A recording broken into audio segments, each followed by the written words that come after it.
Hello guys, nabon chawin sun pha dunia hi ko fan jong asita in asit wanga tablet na ko na WhatsApp ho hi in chutiang la Facebook hi in YouTube hi mi zo si kan bola hi tan chi phone hat ka choyin chi man the yong hi ring yong jing do thelo ko long ki hezi lo ko mi an bo ki hello kamo kasim kamo to mai mai hin cha ai pi hiong la chu chu chom hi tan puni ni khwa kan sei nom pen chule thudang pon ji pi han tu la check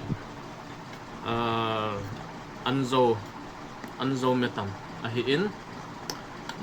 pet khat kan ne chai tan ta vela kan ne nom kit ji a chu ka du ji a kan ne kit hi in ji hi kan nei pin ngai hu tai hon pi hi in a tui mo de po in akung long asau amin tunia kan ne di le kan ne pi zala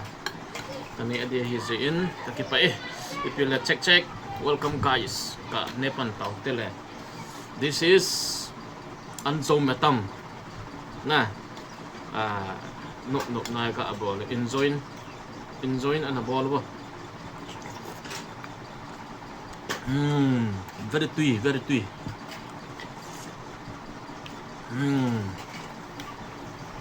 tùy máu mòn nè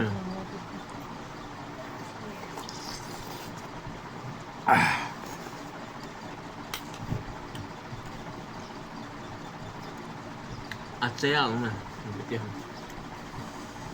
cái gì nu có mà hôm nay hiện mình đang chỉ để phun man phun ở vậy hiện cái vàng sáu cái hạt cũng xả lộ hết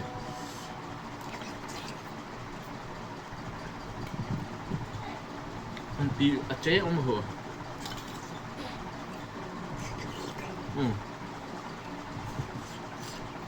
cái chân chơi tante tôi nhớ dengan cái nệ là chơi chân cho gã quăng tiền rồi tiền là nệ hạt của mình ấy sẵn thế cái tí dài món chào bye bye tầm sẽ tao